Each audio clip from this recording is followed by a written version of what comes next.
Hey, everybody, welcome back, and thank you for tuning in.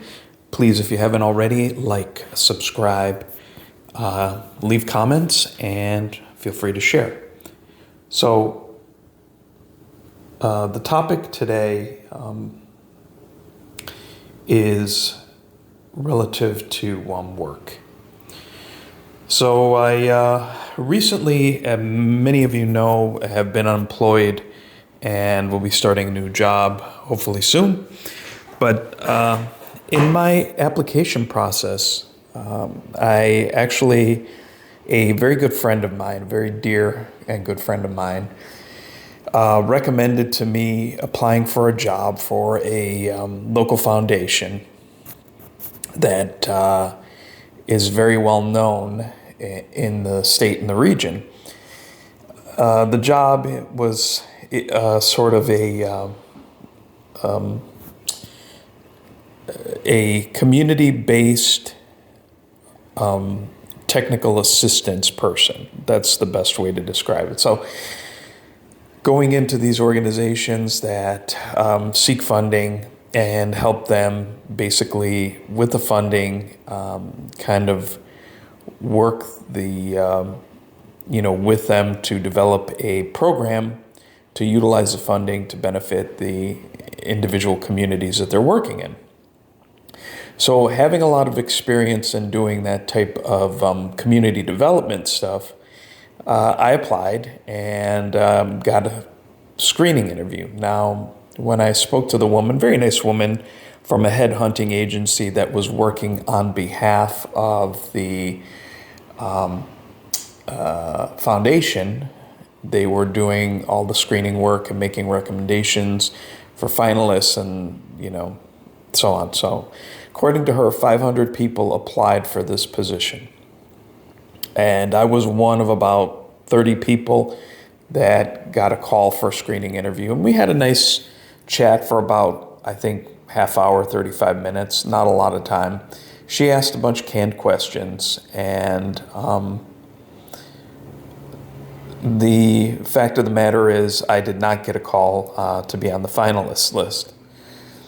I have a number of things to say about that. So first and foremost, most of these people who work for these headhunting agencies don't really understand what that position that they're hiring for actually does.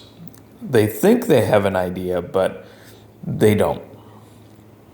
Number two, these foundations, let me go back. Let me take a step back. So it's like in most of these HR departments, they write these job descriptions and they're very general and they include tasks that either don't get done or they exclude tasks that do get done. And they don't really understand the positions because these HR people, frankly, many of them have never been anything but HR people, so they don't understand what the work is.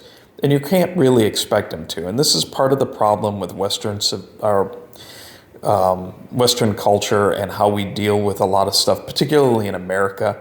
We kind of outsource these tasks and we specialize, and we have a lot of these jobs that frankly don't make any sense. Like most organizations, even of any size, don't need these enormous HR departments, and certainly can handle a lot of these tasks. Frankly, a lot of them can be today handled electronically or digitally, but at any rate, so this woman asked me a bunch of pre-planned questions, and I don't really think we got to talk about the meat and potatoes of, the things that I could bring to the table. And how so? So I've got a lot of experience in community development, standing up policies and programs and projects that either have gone anywhere or that people are trying to start up from scratch. So I understand the budgets that are required. I understand the actual administrative work that has to go into them. I understand, how you have to have, these external things like, bylaws or policies or written standards or whatever the case may be. All these externalities that, or internalities in this case, but also externalities that have to go into it. You have to have certain types of support groups, or maybe leverage your funding to get more funding, or bring other organizations into it to help make the policy project or program sustainable. So we really didn't get to talk a lot about that exactly, and that's a shame, because this foundation really missed out. I think if they handled my interview that way, probably handled others that way. The other thing I'd like to get at is this whole idea of DEI hiring, and it's not just DEI, diversity, inclusion, or diversity, equity, and inclusion. It's also the idea that you're hiring for something beyond merit, right?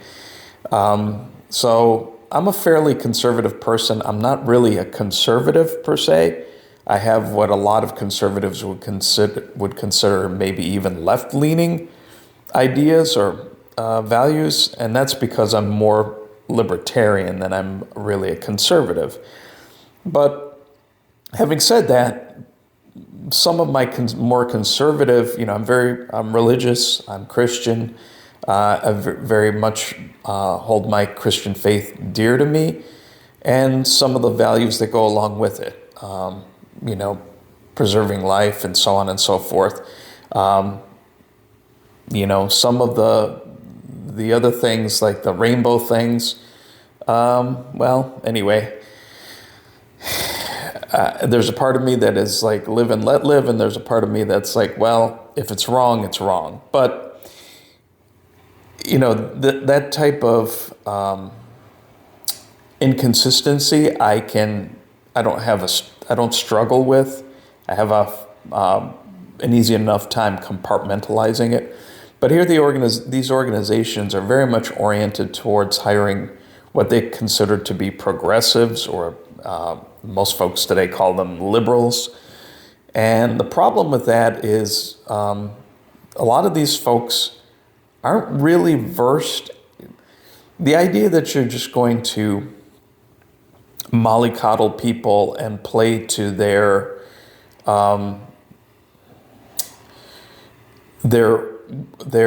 desired outcomes, as opposed to really standing them up and helping them achieve their goals, that's an incongruous idea that these folks don't really justify in their minds, or can't rationalize properly. For example, if you hire somebody on these progressive values and they're not really qualified, or they don't know what they're doing, then right away the person's doomed to fail.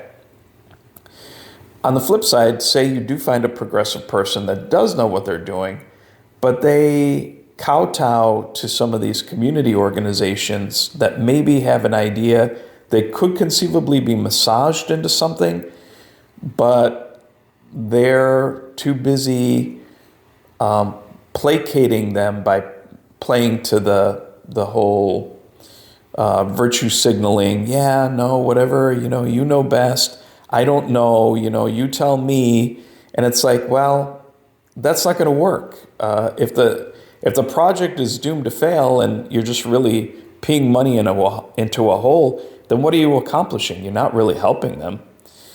So that's the other thing. And lastly, with this whole interview system, and I've talked about this before, these when you do get an interview, and I've gotten lots of on the occasional when you occasionally do get a reply from these organizations that are like I guess what you'd consider a Dear Jane letter, or a thanks but no thanks letter. They sometimes say things that are nonsensical, like your application was incomplete. when there weren't any more requirements to complete an application. So I don't know what constitutes a complete application. If you provided a resume cover letter, or if you provided a resume cover letter and application, then how could it be incomplete? Or when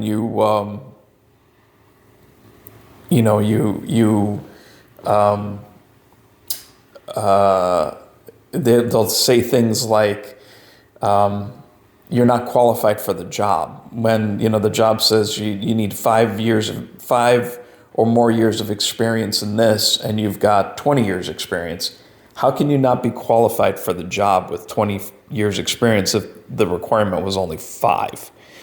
Or if it says you need at least a bachelor's degree, master's preferred, and you've got more than one master's degree in those professions.